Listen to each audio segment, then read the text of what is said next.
Over the last 15 months, we have shown a great deal of evidence that science is incorrect in their statement that there were no native inhabitants of Antarctica.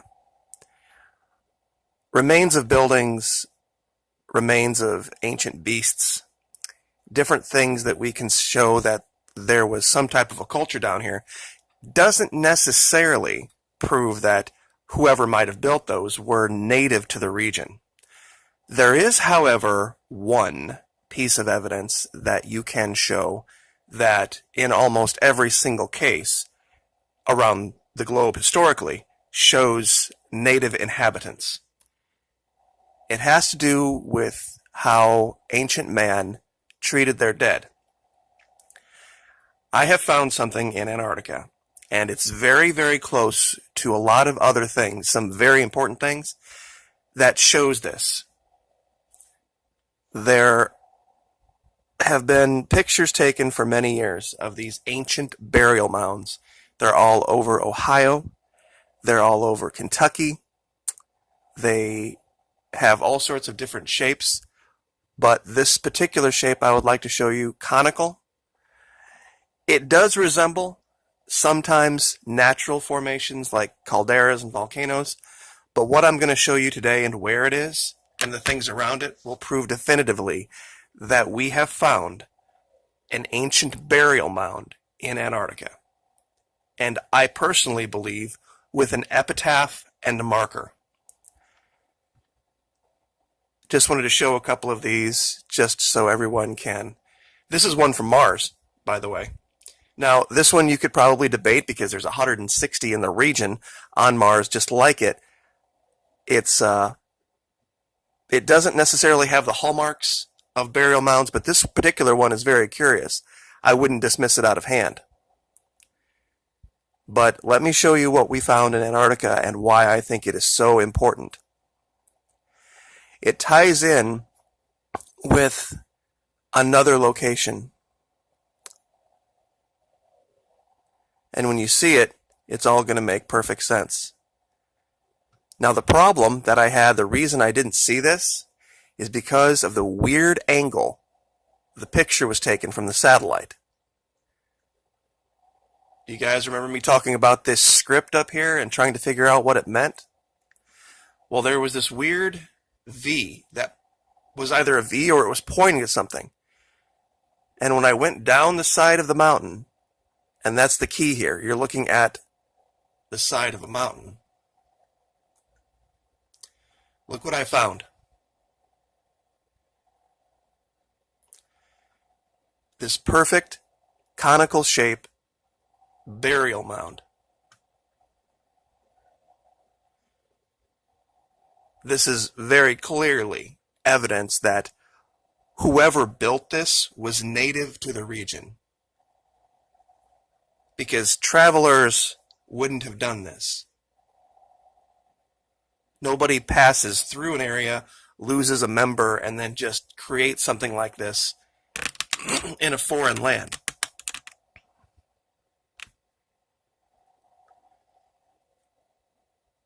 I'm going to leave this up for a minute just so people can stop and look very closely and take screenshots if they want to. Because this will be the smoking gun. It's just an amazing thing. I had to stop and take a breath and think, how am I going to do this video? Because all of the other things I found around it are only going to seem, well, less important and irrelevant. But the biggest thing that I found around this is going to blow your mind. And I didn't even find it. It was brought to me by another channel. Now I'm going to zoom out here. Here's where the mound is. Here's where that script is, I think, that marks the grave. Over here, it looks like they had started some type of, for lack of a better term, Serpent mound style creation. I'm not sure what this is, but there's no way these perfect curves like this, especially in this shape, can be natural.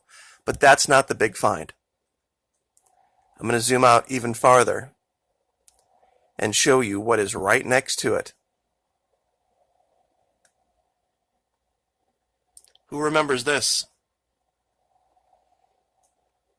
This is the face that third phase of Moon brought it to me. I know that there was some other individual that was claiming credit for it. I'm not going to get into that discussion. The reason I have it labeled third phase face is because they are the ones who brought it to me. But this enormous structure, this enormous face, is right here, and the burial mound is right here. I think what we're looking at is some equivalent of the Valley of Kings from Egypt, but just in Antarctica. That this enormous face was homage to whomever might be buried there. And this is the marker.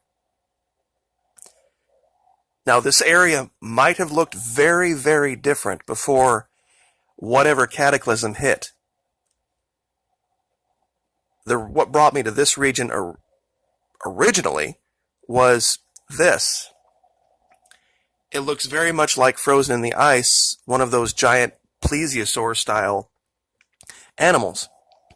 Because with a large screen in high def, you can see the eye, you can see the head, you can see the flipper, you can see everything. But I don't think that's nearly as important as what this represents. Here's the face up here. Here is some type of structure. Maybe it looks like it goes down into the mountain. Here off the edge of this cliff, we have some kind of a marker. What these words or letters or numbers mean, I don't know. But directly below them, and once again, it goes to the angle of the camera. That's why looking at Google Earth Pro versus the web version is so critical. Because you can change angle, you can change perspective. And this is exactly, you know what I think we'll go ahead and do? I haven't done this yet, but I'm going to go ahead and measure this.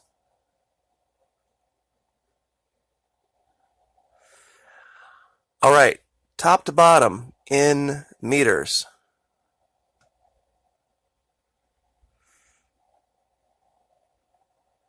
The one side looks to be about 25 meters high, or about 83 feet.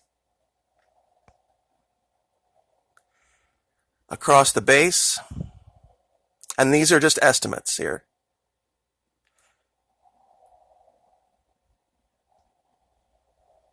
If I can get this to let go, there we go. 91 feet, or 27 meters. That's actually a little short there. Hold on. I'm sorry. About 30 meters for across the base. Just short of 100 feet. So a little wider than it is tall.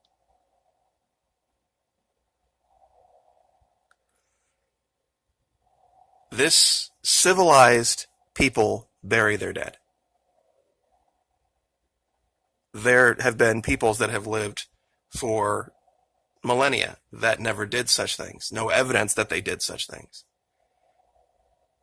But creating something like this would have taken an immense amount of effort, especially given where it is. This isn't some type of volcanic creation or evidence of some type of volcano. Where this is, into the sheer side of this cliff, would be nearly impossible. But once again, behind it, it looks like there is evidence that something is going on underground behind wherever this was constructed.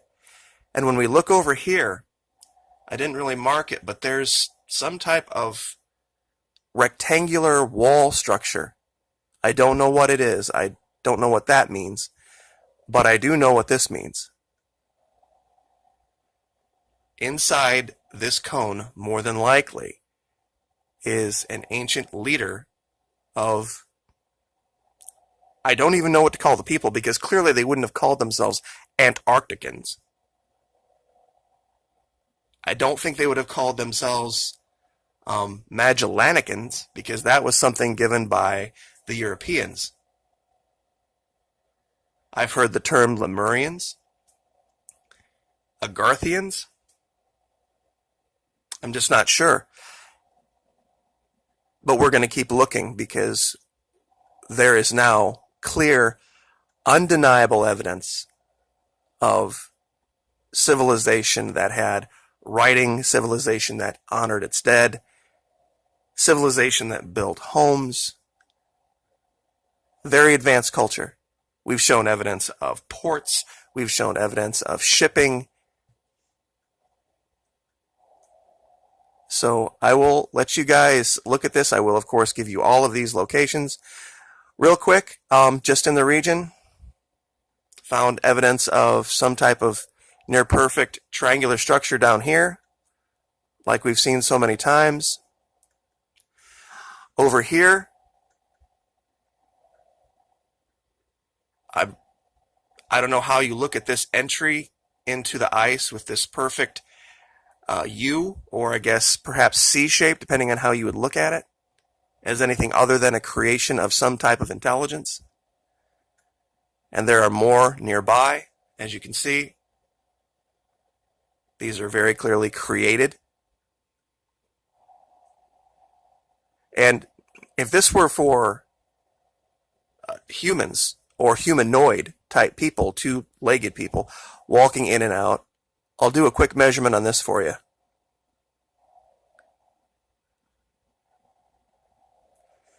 That's about 60 feet tall. And at its widest, about 14 feet. So real quick, in meters, 4¼ meters wide and 16½ meters tall. So, just saying. Big folks. But I will leave it there. There are other things in the region, but I will get to them in future videos. Like, share, subscribe, and we will see you next time.